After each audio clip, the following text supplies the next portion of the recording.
lectura tan larga, ¿sí? Pero voy a resumir un poco. El autor de la carta a los hebreos lo que hace es que él toma una palabra del Salmo 95, el mismo salmo que en el comienzo del culto yo leí.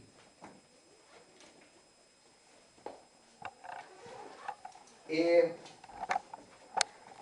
en este salmo se dice: no enderezcáis vuestro corazón como en Meribá, como en el día de Masá en el desierto, cuando vuestros padres me tentaron, me probaron, aunque habían visto mi obra. Por 40 años me repugnó aquella generación y dije: es un pueblo que se desvía en su corazón y no conocen mis caminos. Por tanto, juré en mi ira: ciertamente no entrarán en mi reposo.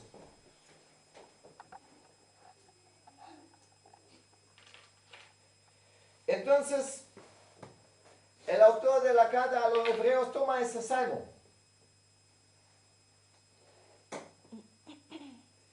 y lo aplica para nosotros hoy, para los cristianos, para sacar una advertencia de cómo se portó el pueblo de Israel y qué consecuencia tenía, y sacar una advertencia para nosotros hoy. Mira, el tema del sermón hoy es esto: el enemigo principal que tienes es la incredulidad. El pecado principal que hay es la incredulidad. La incredulidad es, digamos, la madre del pecado. En Meribá, mira, Dios sacó su pueblo Israel de Egipto con grandes señales, milagros, ¿verdad? Con plagas para los egipcios. Después el ejército de los egipcios se hundió en el mar, mientras todo el pueblo de Israel antes había pasado con pie seco al otro lado. Dios ha glorificado con señales y milagros en ellos. Pero después estaban ellos en camino a la tierra Canaán y tenían una promesa. Una tierra donde fluye leche y miel. Y tenía una promesa más, que es más allá que solamente este país, solamente esta tierra. Es que la promesa del reposo del Señor.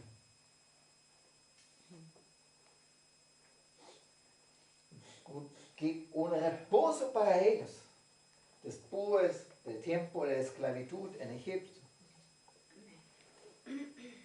de todos los esfuerzos para llegar a aquella tierra. El Señor prometió a su pueblo un reposo. Pero ¿qué pasó con ellos? Muy rápidamente se daban cuenta: bueno, estamos aquí en el desierto, tenemos sed y no hay nada que beber. No era. Lo que pasa es, lo que después del camino a Canaán pasó, no correspondía a lo que ellos habían imaginado como debería ser. Ellos tenían una cierta imaginación como Dios debe actuar con ellos. Y Dios no lo hizo así como ellos pensaban, ¿sí? Entonces tenían sed. Ahí estaba olvidado que los milagros de Dios, olvidado cómo les había sacado de Egipto, olvidado la promesa. Ya no era importante a donde van ahora. Lo único importante en este momento tenemos sed, no hay que ver. Y ahí ya hay una cierta rebelión, una inquietud que revela incredulidad. Pero Dios, en su paciencia, les dio de beber. Después tenían hambre. Lo mismo. Y Dios les dio maná. Y después, en Meribá, justamente, esto es lo que menciona nuestro salmo, otra vez tenían sed. Y se enojaron tanto que, claro,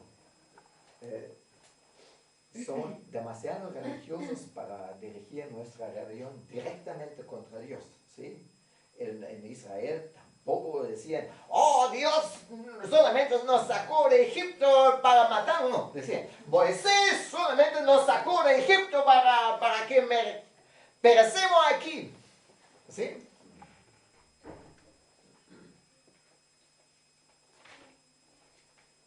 Y por eso se nombraron igual Dios respondió, entregó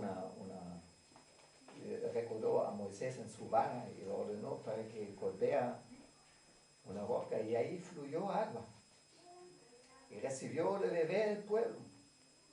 Y esta rebelión toma el Salmo 95 como ejemplo, porque en realidad después, durante todos los años en el camino a Canaán, el pueblo mantuvo la misma actitud, porque después van otras rebeliones.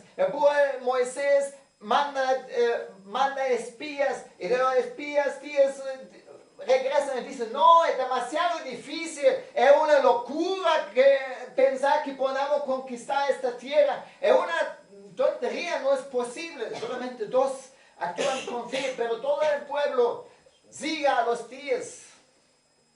Y Dios dice, entonces esta generación no entrará en la tierra. Por eso tenían que caminar 40 años. Pero durante los 40 años, una tras otra vez, la misma rebelión. Siempre cuando algo no le gusta, siempre en cada situación, en lugar de confiar en el poder de Dios, en lugar de confiar en su provisión, en lugar de confiar en su amor, se rebelaron, murmuraron. Siempre murmuraron. Siempre murmuraron.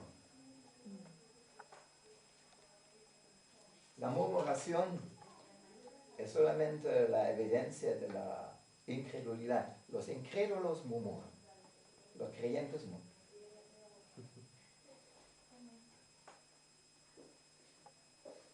Entonces dicen en la rebeldía de Coré, no es el Dios santo en todo Israel, porque Moisés y Aarón se levantan sobre la asamblea, no está Dios en todos ellos. Y dudan en la autoridad que Dios había establecido. Y ahí Dios muchas veces tenía que juzgar a su pueblo. Mira, el pueblo fue sacado de Egipto, fue liberado de la esclavitud y tenía una promesa maravillosa. Pero esta promesa, en las situaciones concretas, esta promesa tenía menos valor que el deseo momentáneo. ¿Me doy a entender, sí? Y lo que hace la carta a los hebreos, aquí en el capítulo 3 y 4, dice que nosotros estamos en la misma situación. Fuimos sacados de Egipto. Dios nos perdonó nuestros pecados, ¿sí? Dios nos liberó de las tinieblas, ¿sí?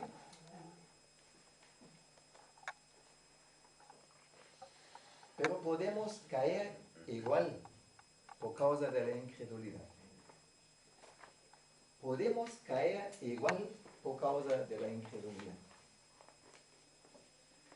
La incredulidad se manifiesta en rebelión, hermanos. La fe se manifiesta en obediencia. La incredulidad se manifiesta en rebelión. Los rebeldes son incrédulos. Entonces, cada vez cuando la situación no nos parece tan, siempre buscamos a quién culpar. ¿No es así?